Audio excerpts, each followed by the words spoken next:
नमस्ते उदगीर वासियांना गणेश चतुर्थीच्या हार्दिक हार्दिक शुभेच्छा। आज गणेश चतुर्थी निमित्त आपण सर्वजण गणेशजीला आपल्या घरामध्ये आणतो आणि त्यांची स्थापना करतो। हा सण कोणी 7 दिवसाचा, कोणी 5 दिवसाचा, कोणी 9 दिवसाचा, तर कोणी 11 दिवसाचा अशा प्रकारे साजरा केला जातो। आणि या सणाला फक्त एक कर्मकांड न ठेवता या सणाकडून आपल्याला काहीतरी शिकलं पाहिजे आणि ज्यावेळेस आपण खऱ्या रीतीनं त्यांच्याकडून काही शिकल त्यावेळेसच खरी गणेश चतुर्थी होईल असं मला वाटतंय। त्याच्यामुळं आपण थोडंसं गणेशजीबद्दल काही थोडीशी गोष्टी जाणून घेऊया। गणेश अर्थात जो ज्ञानाचा देवता आहे। ग म्हणजे ज्ञानाचा देवता, न म्हणजे नष्ट मोह, ज्याच्यामध्ये काहीही मोह नाही आहे, ज्याच्यामध्ये काहीही गडबड नाही आहे, आणि स अर्थात जो संपूर्ण आहे, जो संपन्न आहे, तो आहे गणेश। गणेशजींना ज्यावेळेस आपण पाहतो तर त्यांच्याकडून काही शिकायला मिळतं आपल्याला। जसं की त्यांचं जे डोकं आहे ते डोकं जे आहे ना थोडंसं मोठं दाखवलेलं आहे। याचा काय अर्थ आहे हे आपल्याला समजून घेणं जरुरी आहे।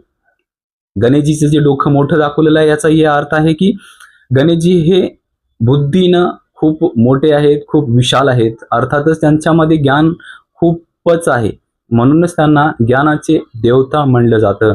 म्हणून ज्यावेळेस आपण गणेशजीची आपल्या घरामध्ये स्थापना करतो तर आपल्याला हे संदेश भेटतं की आपल्यामध्ये पण ज्ञान असणं खूप जरुरी आहे। आणि त्याच्यानंतर दुसरी गोष्ट दिसते त्यांचे कान। गणेशजीची कान कसे आहेत, मोठे मोठे आहेत, आणि सोबतच ते फक्त मोठेच नाहीये तर ते हलतात पण, असं पण होतात। तर त्या कानाकडून आपल्याला काय शिकायला भेटतं? त्या कानाकडून आपल्याला हे शिकायला भेटतं की जास्तीत जास्त चांगलं ऐकत राहा। जेवढं जास्त चांगलं ऐकत जाल तेवढंच आपल्यासाठी चांगलं आहे, तेवढंच आपल्या कल्याणासाठी आहे। त्याच्यासोबतच आणखी तिसरी एक गोष्ट त्यांच्याकडून शिकायला भेटते ते म्हणजे एकदंत। एकदंत अर्थात अद्वैत, ज्यांच्यामध्ये द्वैत भावना नाहीये, जे सर्वांप्रती शुभचिंतक आहेत, जे सर्वांना एका दृष्टीने पाहतात।